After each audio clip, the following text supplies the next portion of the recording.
Hello বন্ধুরা, সবাই কেমন আছো? আশা করছি ভালো আছো। তো দেখলেই পাঁচমিশালি সবজি করার জন্য 5 ফোড়ন, শুকনো লঙ্কা ফোড়ন দিয়ে দিয়েছি আর দিয়ে সবজিটাও দিয়ে দিলাম।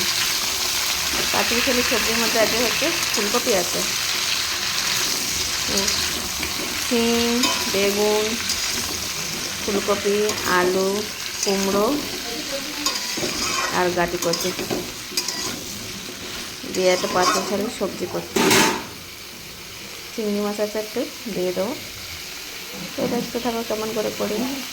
সবজিটা একটু ভাজা ভাজা হলে মশলা বলতে কাঁচা লঙ্কা দিলাম আর একটু নুন হলুদ দিয়েছি, ভালো করে সবজিটা কষিয়ে নেব। চিংড়ি মাছ কাটাও দিয়ে দিয়েছি একসাথে সবজির সাথে আলাদা করে।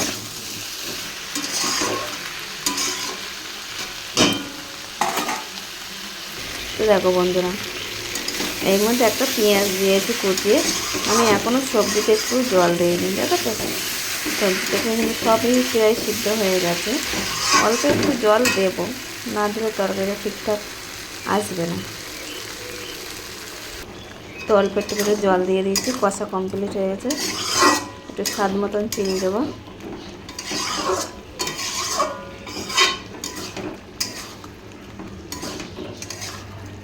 তরকারি কালারটা তো সুন্দর এসছে, কিন্তু ফোনে ঠিকঠাক কালারটা আসে না, কেন কি জানি। তো বন্ধুরা, তোমরা কি রান্না করলে কমেন্ট করে জানিও। আজকে আমার তেল দুপুরে এই তরকারি করছি আর হচ্ছে চিকেন করব। এটা হয়ে গেলে নামিয়ে নিয়ে চিকেন বসাবো।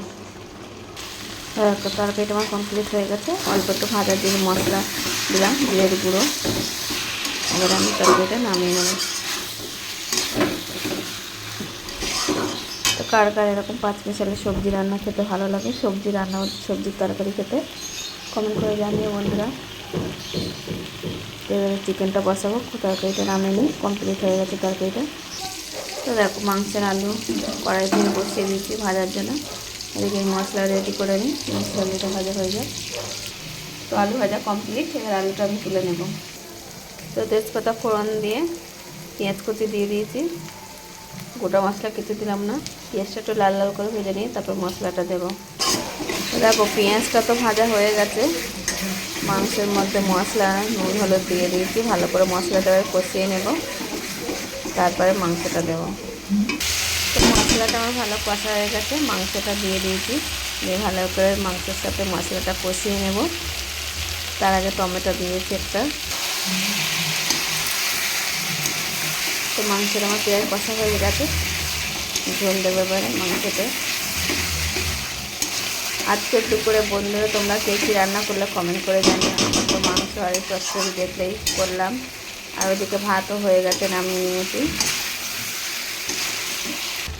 দেখো বন্ধুরা, আমার তো কষা কমপ্লিট হয়ে গেছে। এবার জল দেবো, কটা গোটা এলাচ দিয়ে দিলাম, এবার ঝোল দেবো, দিয়ে ফুটিয়ে নেবো। তো বন্ধুরা, ভালো লাগলে একটা লাইক কমেন্ট করে দিও। সবাইকে শুভ দুপুরে অনেক অনেক শুভেচ্ছা ও ভালোবাসা। সবাই ভালো থেকো, সুস্থ থেকো। আর আমার রান্নার ভিডিওটা যদি ভালো লাগে তো লাইক কমেন্ট করে দিন।